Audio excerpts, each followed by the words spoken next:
Contrairement aux enquêtes exhaustives menées par le CAVIB, ce dernier vient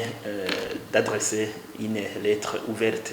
à son Excellence le Président de la République sur le cas de l'incarcération illégale et arbitraire du docteur Sahab Christophe, ancien directeur général de l'hôpital Kira.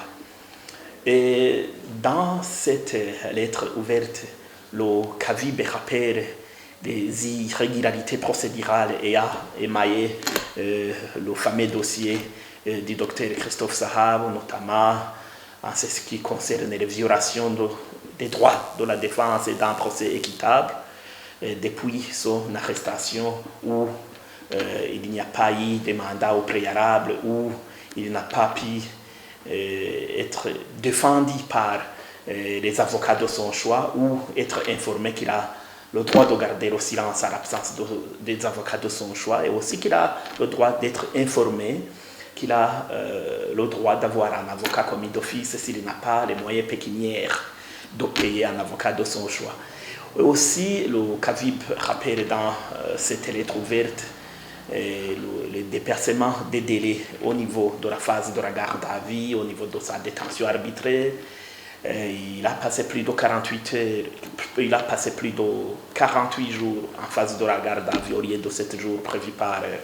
l'article 34 du Code de procédure pénale. Également, au niveau de sa détention préventive devant la chambre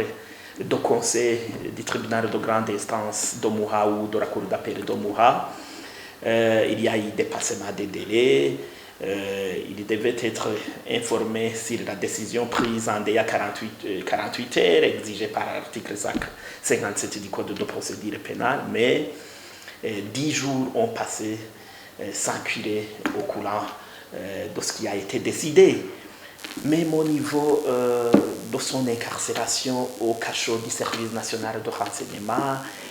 Dr Sahab Christophe a été contraint de témoigner contre lui-même et d'avouer que Swiss International Limited n'est pas actionnaire majoritaire au sein de l'hôpital Kira. Aussi, si l'on sentit à la façon dont il a été contraint de signer sa lettre de démission, on voit qu'il y a l'envoyé sur roche et cette intention de spolier les actions de la majorité. Ceci viole même ostentatoirement les articles 112 et suivants du Code de procédure pénale. Aussi, cette soi-disant lettre de démission n'a aucune valeur juridique et regorge une nullité de ce qu'on appelle ab initio. Et aussi, dans cette lettre ouverte, le CAVIB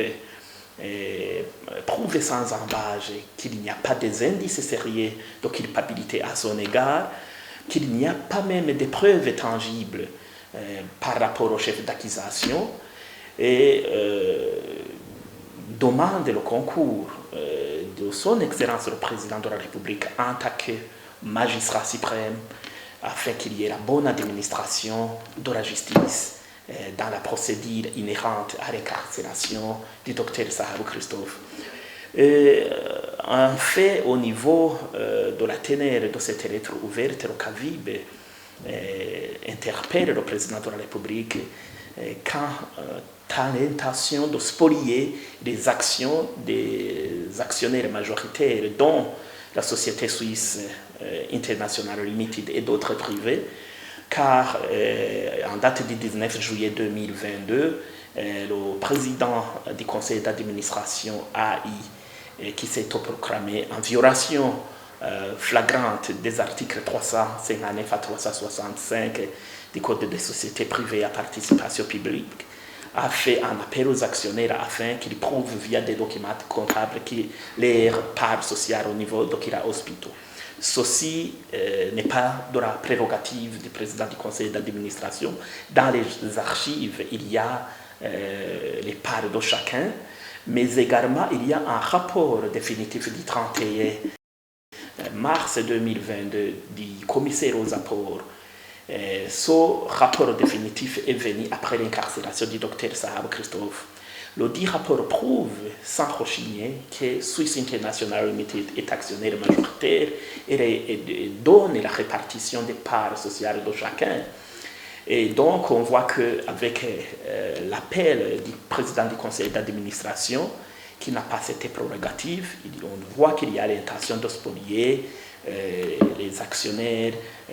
majoritaires, étant donné même que ce sont des actionnaires minoritaires qui est à la commande, qui s'était proclamé président du conseil d'administration et directeur général AI,